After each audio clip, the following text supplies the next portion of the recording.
The starship Celestial Spear glided through the inky blackness of space, its crystalline hull reflecting pinpricks of distant starlight. Commander Zelkaran stood at the primary observation deck, studying the holographic projection of a blue-green planet that filled the central display. Centuries of galactic exploration had taught the Zarn Collective that most developing civilizations followed predictable patterns of technological and social evolution. This planet, Earth, appeared frustratingly mundane. Preliminary scans revealed a species barely capable of exploring its own solar system. Their communication networks were primitive, their energy production inefficient, and their global governance fractured. The Zarn had conquered civilizations far more advanced in a matter of standard cycles. This would be nothing more than a routine planetary acquisition.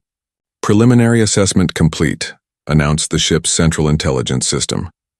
Graphs and statistical overlays danced across the holographic display, each metric confirming the Zarn's initial evaluation. Military capabilities, minimal. Technological advancement, low tier. Social cohesion, fragmentary. The perfect candidate for swift integration into the Collective's expanding galactic network. Commander Zelkaran's four-fingered hand traced the holographic image, zooming into various geographical regions. Mountain ranges, vast oceans, dense, urban centers, all seemingly ripe for immediate colonization. The planet's resources were abundant, its inhabitants utterly unaware of the impending transformation. Deep within the command center, specialist data analysts continued their meticulous review. They cataloged everything from atmospheric composition to communication bandwidth, from population distribution to industrial capabilities. Each report reinforced the initial assessment. Earth represented an easy conquest. Unknown to the Zarn, thousands of kilometers below on the planet's surface, something extraordinary was brewing. In a nondescript military research facility hidden within the Rocky Mountains, a team of scientists and military strategists had been tracking unusual, astronomical movements. For months they had noticed anomalous energy signatures that didn't match any known celestial phenomenon.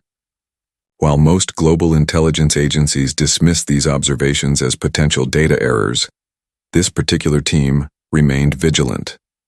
Dr. Elena Martinez, the lead researcher, studied a complex array of monitoring screens. Her team represented a microcosm of human potential: engineers, physicists, former military personnel, and data analysts from diverse backgrounds, united by a shared commitment to understanding the unknown.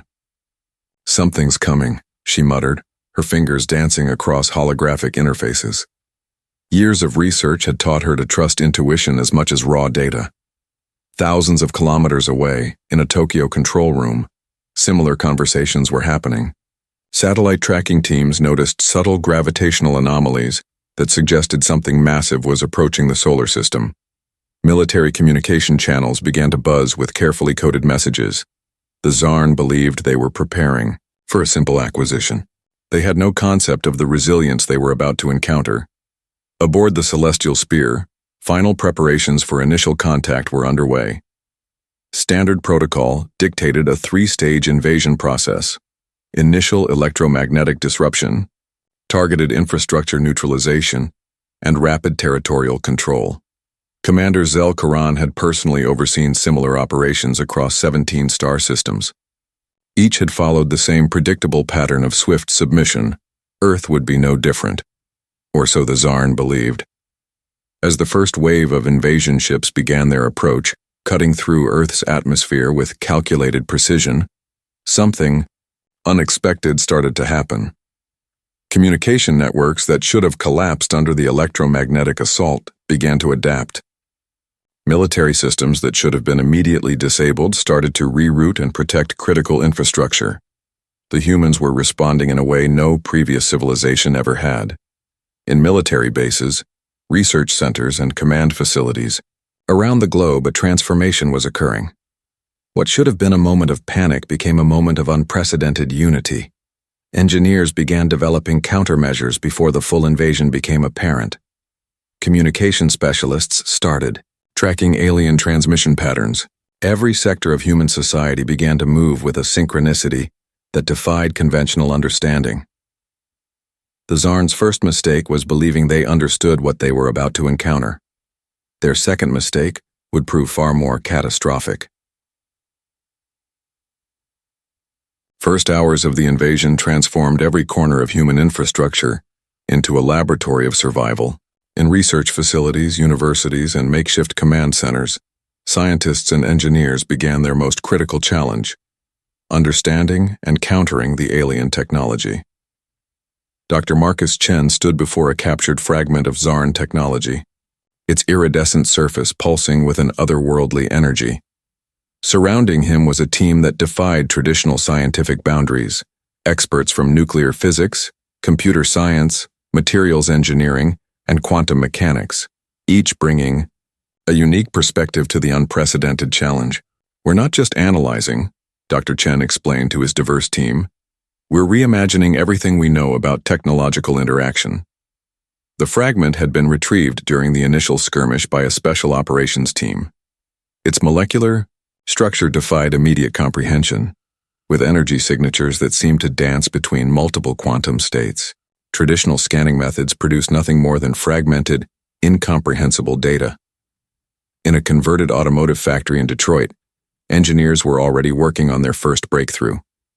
Manufacturing lines that once produced automobiles now rapidly prototyped experimental defensive systems. Welders, programmers, and retired military personnel worked side by side, transforming civilian technology into potential weapons of defense. Sarah Rodriguez, a former aerospace engineer turned emergency response coordinator, oversaw the conversion. Her team understood something the Zarn could never comprehend: human innovation thrived under pressure. What seemed like chaos was actually a highly adaptive response system. Across the globe, similar scenes played out. In Mumbai, a group of software developers created adaptive communication algorithms designed to disrupt alien transmission networks. Tokyo's electronics manufacturers began developing signal jamming technologies that could potentially neutralize the invaders' advanced communication systems. The most surprising developments came from unexpected sources. High school robotics teams began designing drone modification kits. Agricultural equipment manufacturers retrofitted their machinery with defensive capabilities.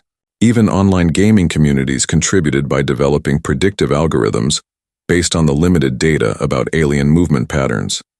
Deep within a mountain research facility, Dr. Chen's team made their first significant discovery. The alien technology operated on principles of quantum entanglement far more advanced than human understanding. But advanced didn't mean impenetrable. "Look at this," Dr. Chen pointed to a holographic display, his fingers tracing complex energy patterns. "Their communication network relies on a hierarchical quantum transmission system. It's brilliantly designed, but it has one critical vulnerability." The vulnerability was subtle. The Zarn's technology assumed a linear progression of information transfer, with each communication node following predictable pathways. Human technology, by contrast, was messy, unpredictable, and capable of rapid, non-linear adaptation. In military command centers, strategists began implementing a radical approach. Instead of traditional defensive strategies, they would turn the invasion into a comprehensive learning opportunity. Every captured piece of technology, every interaction with the alien systems, became a chance to understand and ultimately neutralize the threat. Satellite networks that should have been destroyed began to show remarkable resilience. Communication systems rerouted through unexpected pathways. What the Zarn saw as primitive infrastructure was actually a living, breathing adaptive network. The global response was unlike anything in human history. National borders became meaningless. Technological secrets that would have been closely guarded during peacetime were now freely shared. A researcher in Brazil could instantly communicate a breakthrough to a team in South Korea. Open-source platforms became critical intelligence gathering systems. Universities suspended normal operations. Research grants were immediately redirected toward invasion response.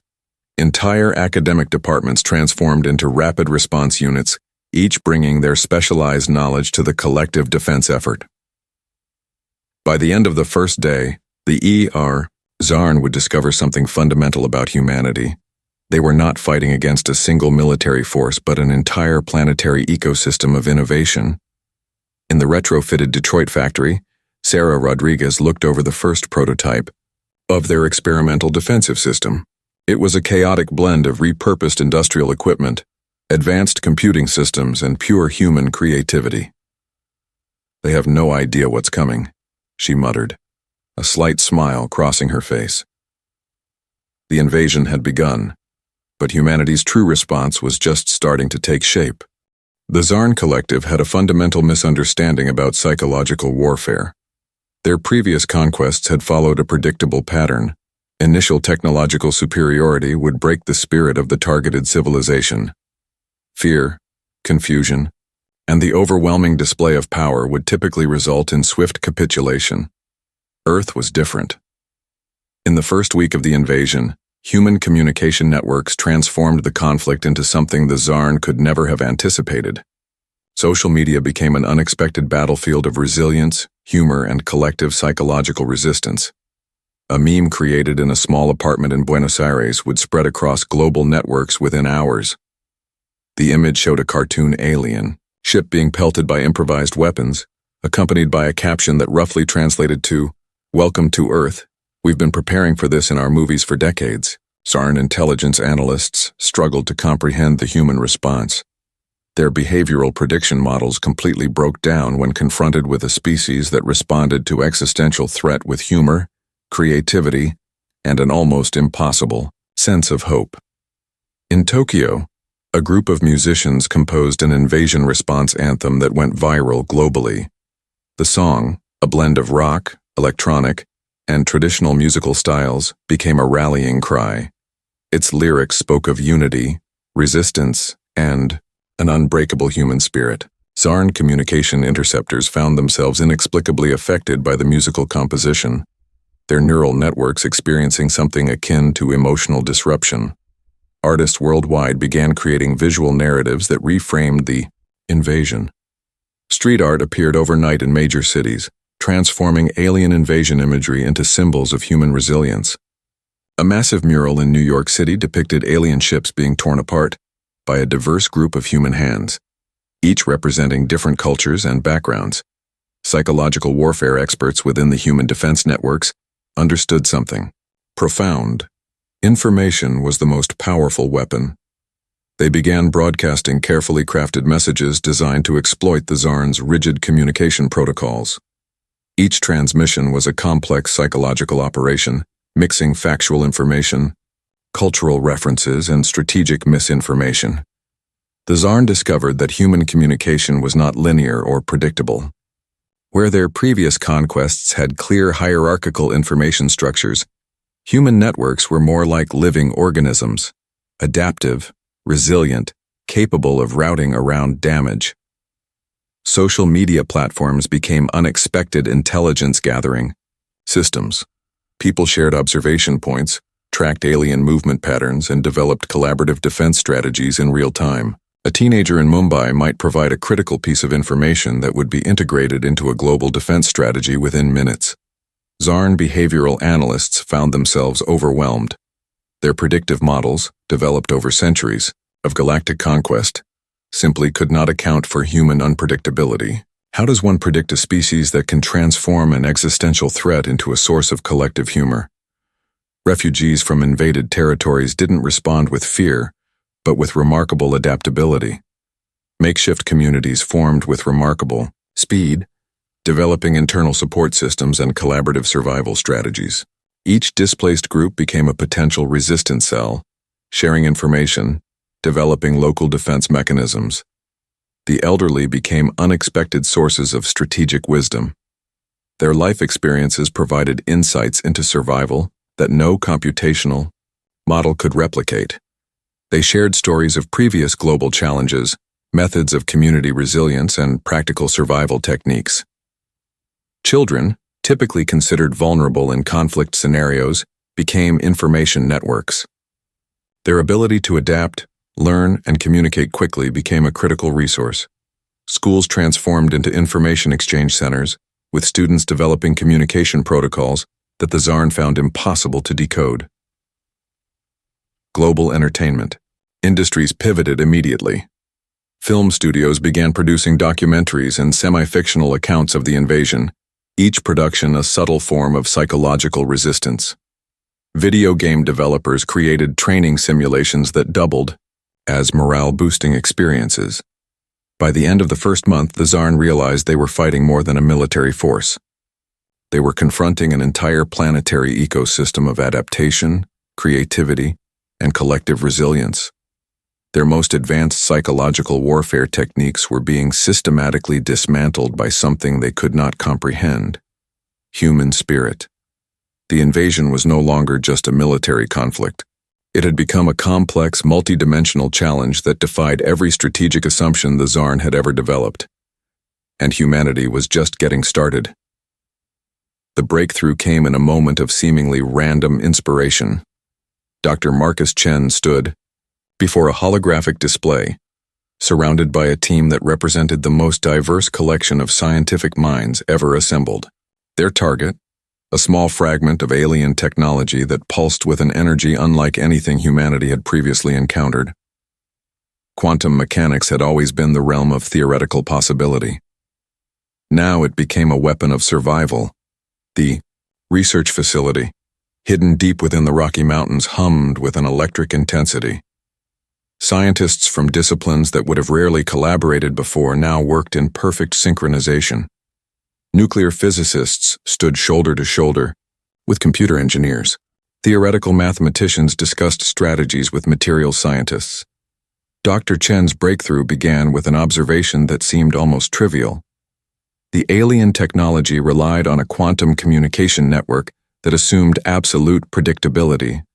But humanity's technological evolution had always been characterized by its ability to find unexpected pathways. Look here. Dr. Chen pointed to a complex holographic representation of the alien communication matrix.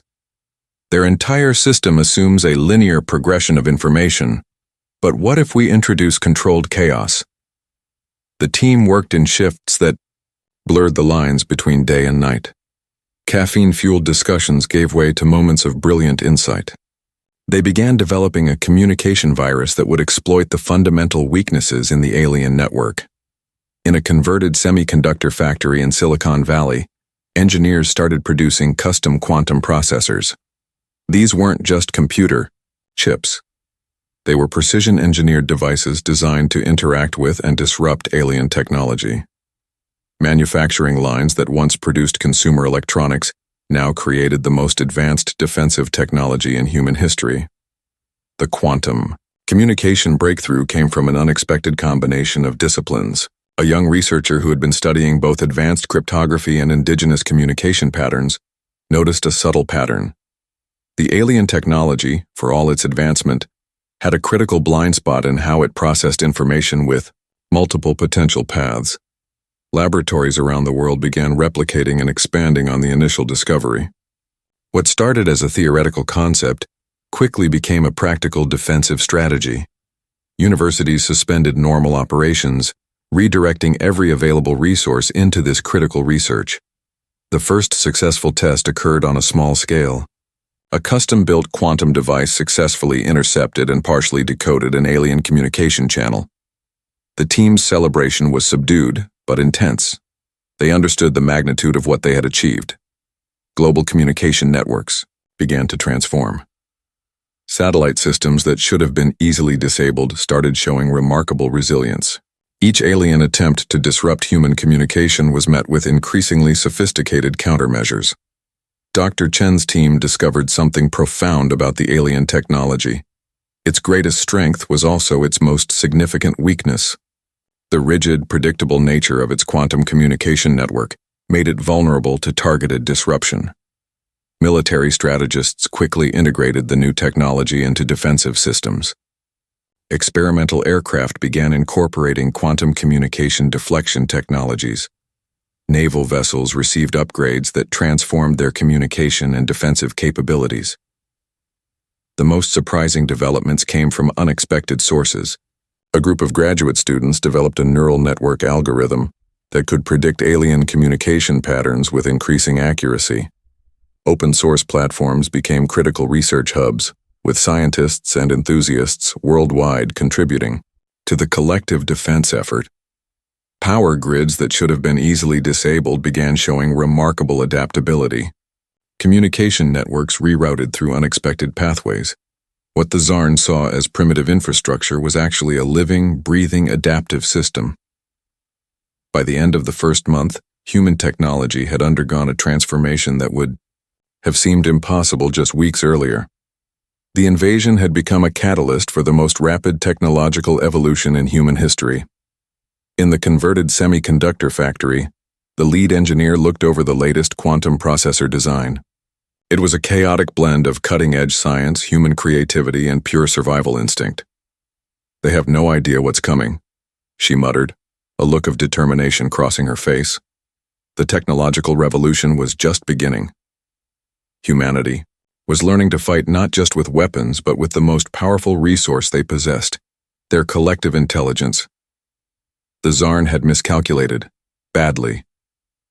The first human-led counteroffensive began not with a massive military deployment, but with a collection of retrofitted vessels that defied every conventional understanding of space combat.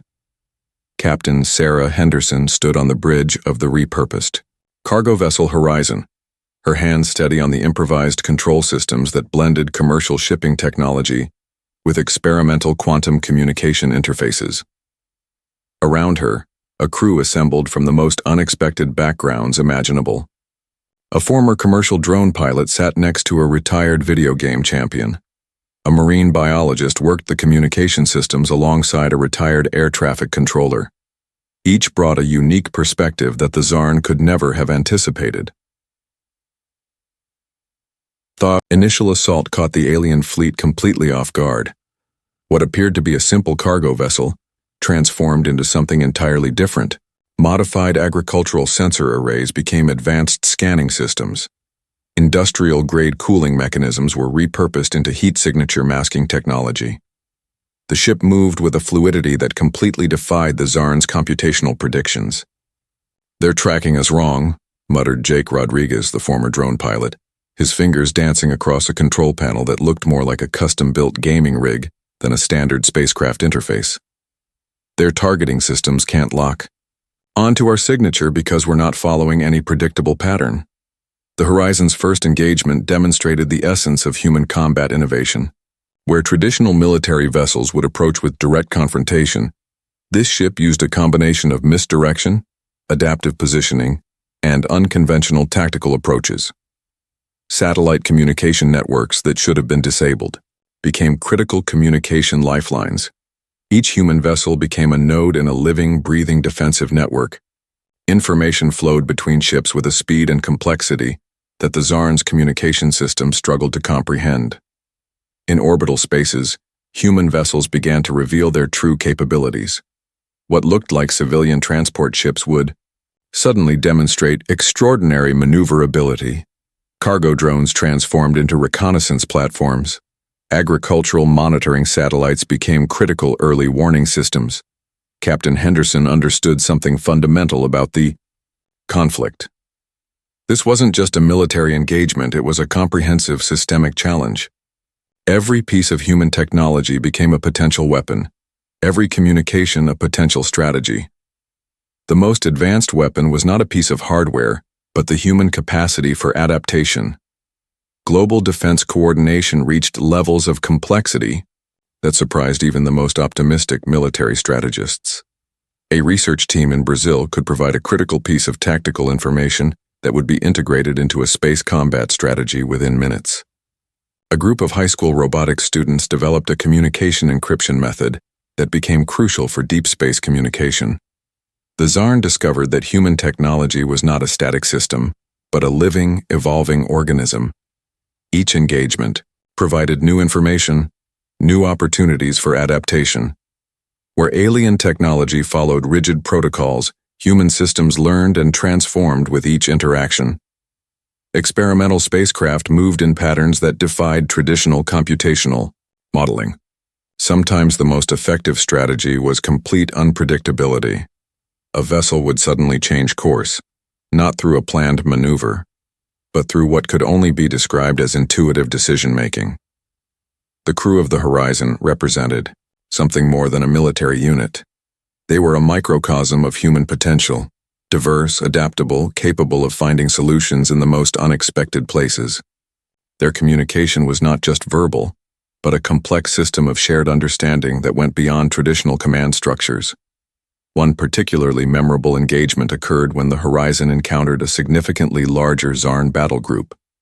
Traditional military analysis would have suggested immediate retreat. Instead, Captain Henderson used a combination of quantum communication disruption, calculated risk-taking, and pure audacious creativity. The result was a victory that completely shattered the Zarn's understanding of space combat. Communication intercepts revealed the alien command's growing confusion. Their tactical models, developed over centuries of galactic conquest, were systematically falling apart when confronted with human unpredictability. By the end of the first series of engagements, the Zarn realized they were facing something entirely unprecedented. This was not a conventional military force, but a comprehensive planetary response system that could transform any piece of technology into a potential weapon of defense. The counter-offensive had begun, and humanity was just getting started. The invasion transformed human society in ways no one could have anticipated. Refugee communities became the unexpected heartbeat of resistance, demonstrating a level of adaptability that completely confounded the Zarn's understanding of social structures. In a makeshift settlement outside of Denver, Dr. Elena Rodriguez observed something extraordinary. What should have been a collection of displaced individuals had become a highly organized, self-sustaining ecosystem of survival and resistance. The settlement had begun as a simple emergency shelter. Within weeks, it had transformed into a complex, social organism. Retired engineers worked alongside young students to develop innovative survival technologies. Medical professionals created distributed healthcare systems that could operate with minimal resources. Every resident became both a potential defender and a critical resource. Elderly residents emerged as unexpected strategic assets. Their life experiences provided insights that no computational model could replicate. Maria Gonzalez, a 73-year-old former community organizer, developed communication networks that allowed displaced communities to share critical survival information faster than any official communication channel. Children became more than just survivors, they became active participants in the collective defense. A group of middle school students developed a communication cipher that became crucial for local resistance efforts. Their ability to learn, adapt, and create proved to be an invaluable resource. The Zarn had a fundamental misunderstanding about human social structures. They viewed communities as hierarchical systems that would collapse under external pressure. Instead, they discovered a living network that could reorganize, adapt, and resist with remarkable speed. Biological resilience became another unexpected weapon. Human genetic diversity proved to be a critical factor in survival. Where the Zarn expected uniform vulnerability, they found a species with remarkable adaptive capabilities. Exposure to alien technologies triggered unexpected immunological responses. The human body itself became a form of defense mechanism. Medical researchers worked at unprecedented speeds. What would have taken years of research was now accomplished in days. Makeshift laboratories appeared in converted warehouses, schools, and community centers. Each new alien interaction became an opportunity for biological understanding and adaptation. In coastal communities, fishing boat crews transformed into critical intelligence-gathering networks. Their intimate understanding of navigation, communication, and survival became a crucial defensive asset. Sailors who once navigated ocean currents now navigated the complex landscape of planetary defense. Agricultural communities became centers of resilience and innovation. Farmers developed early warning systems using existing crop monitoring technologies. Irrigation systems were quickly modified to become complex communication networks. What the Zarn saw as primitive agricultural infrastructure was actually a sophisticated survival mechanism. The psychological resilience of displaced communities defied all alien predictions. Instead of breaking down, these communities became centers of hope, innovation, and resistance. Art became a form of psychological warfare. Music, created in refugee camps, spread messages of hope and resistance faster than any official communication channel. Dr. Rodriguez documented a phenomenon that fascinated scientific teams worldwide. Human social structures didn't just survive, they evolved. Each challenge became an opportunity for innovation. Displaced individuals with diverse backgrounds found ways to collaborate that no pre-existing social model could have predicted. Communication networks emerged in the most unexpected ways. A group of deaf community members developed a complex sign language-based communication system that the Czarn's translation algorithms could not decode. What seemed like a limitation became an unexpected defensive strategy. The settlement outside Denver became a microcosm of human potential. A retired nuclear engineer worked alongside a high school chemistry student to develop water purification systems. A former professional chef created nutrition strategies that maximized available resources. Every resident understood that survival was a collective effort. Czarn observation teams found themselves completely overwhelmed.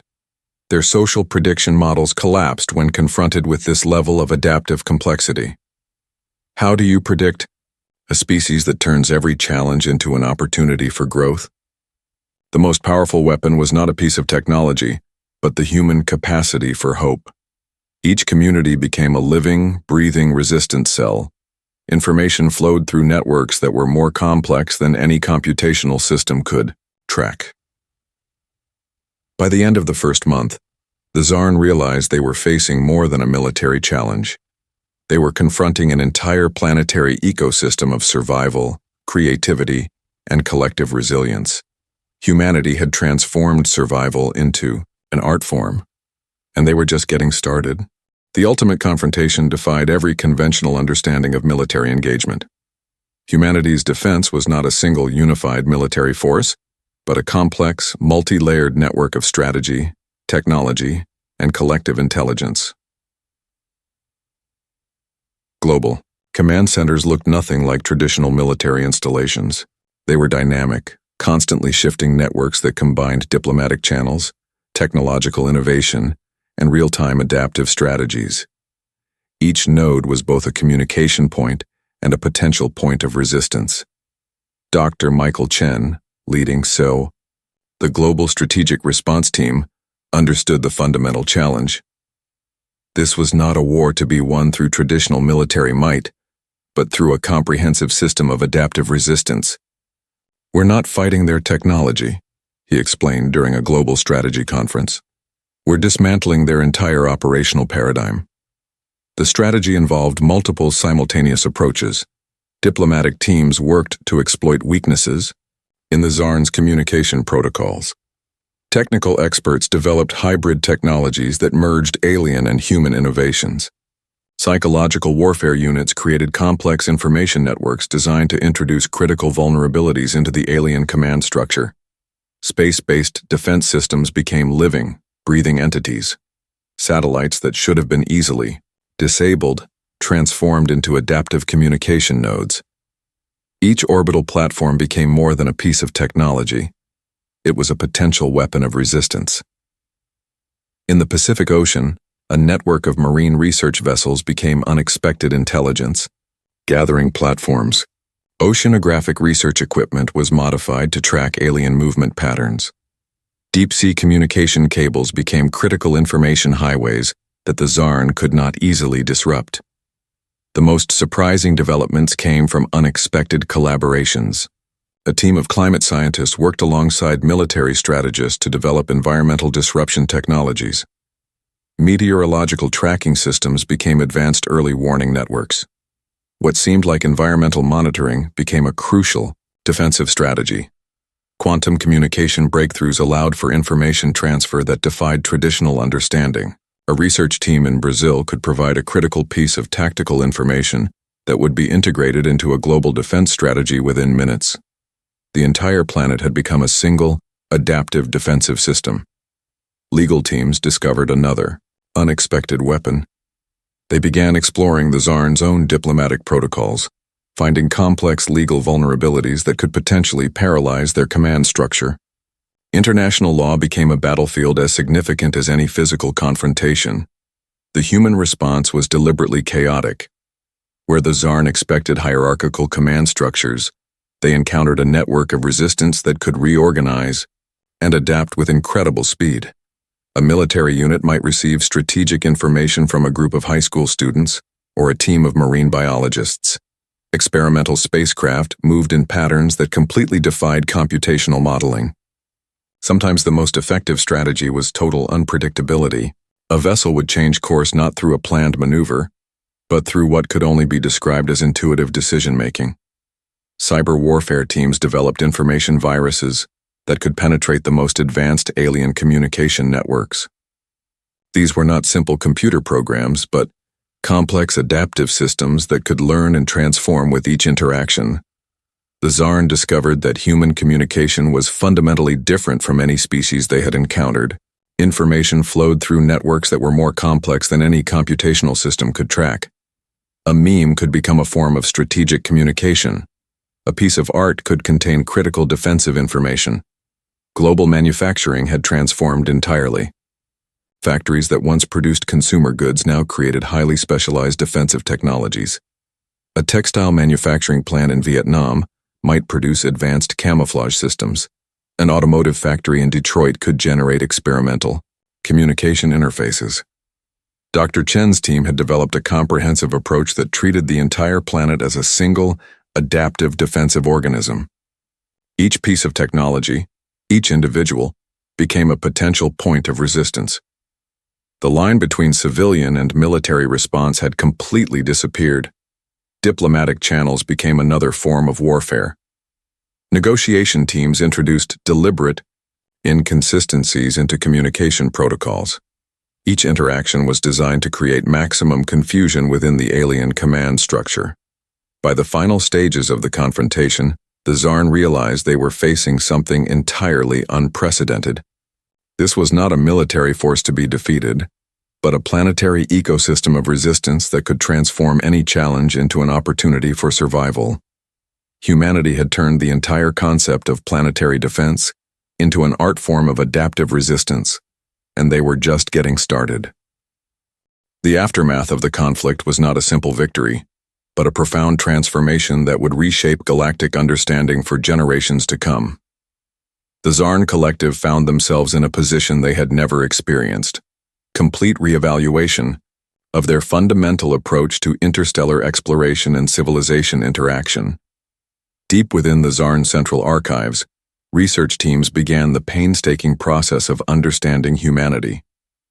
What had initially been classified as a routine planetary acquisition had become the most significant event in their collective historical record. Dr. Kel Nora, the lead xenosociological researcher, spent countless cycles analyzing human communication, patterns, technological development, and social structures. Her initial reports were met with disbelief by the Tsar leadership. How could a species with such seemingly limited technological capabilities have mounted such a comprehensive resistance?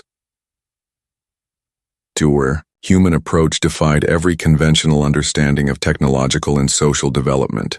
Where the Tsar expected linear progression, they found a chaotic adaptive system that could transform challenges into opportunities with remarkable speed.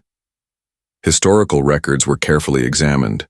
Each interaction, each moment of human resistance, became a critical point of study. The Tsar discovered a species that did not just survive, they transformed entire paradigms of conflict and cooperation.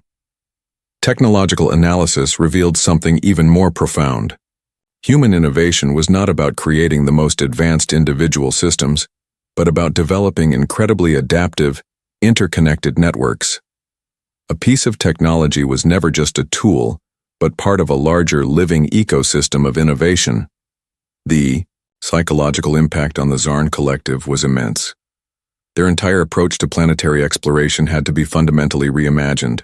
What they had seen as conquest was revealed to be a profound misunderstanding of intelligent life. Research teams began collecting every available piece of human cultural artifact: music, art, scientific papers, personal communications, each became a critical piece of understanding this remarkable species. They discovered that human creativity was not a byproduct of their civilization, but its fundamental driving force.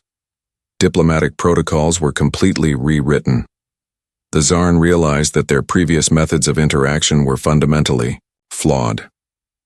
Humanity had demonstrated that true strength came from adaptability, collaboration, and an almost incomprehensible capacity for hope. Dr. Kel-Nora's most significant discovery came from an unexpected source. She found that human resilience was not just a technological or strategic capability, but a deeply ingrained cultural and psychological characteristic.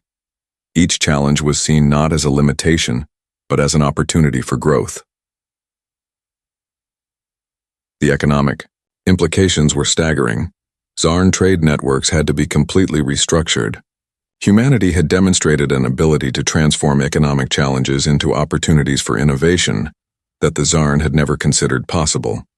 Cultural exchange programs were established, though with a level of caution that reflected the Zarn's newfound respect. Researchers sought to understand rather than to control. Each interaction became an opportunity for mutual learning. The most profound change occurred in the Zarn's fundamental approach to interstellar exploration. No longer would they view potential civilizations as targets for acquisition. Instead, each new encounter became an opportunity for understanding, for potential collaboration. Scientific teams began developing new methodological approaches inspired by human innovation. Their research models became more flexible, more adaptive. The rigid computational systems that had defined Zarn's scientific approach were gradually replaced by more dynamic models of investigation. Philosophical debates raged within Zarn academic circles. What did it mean to be an intelligent species? The human example challenged every previous understanding. Intelligence was no longer about technological superiority, but about adaptability, creativity, and collective potential. The diplomatic records of the conflict became required study for every Zarn diplomatic and military academy. Each strategic move, each moment of human resistance was analyzed with a level of respect that would have been unimaginable before the conflict. Younger generations of Zarn researchers looked at the historical records with a sense of wonder. They saw not a conflict, but a profound lesson in the nature of intelligence, resilience, and collective potential. Earth was no longer just a planet in their galactic database. It had become a symbol of something far more significant, a testament to the power of collective human spirit. The Zarn Collective had encountered something extraordinary, a species that didn't just survive, a species that transformed the very understanding of survival itself, and the universe would never be the same.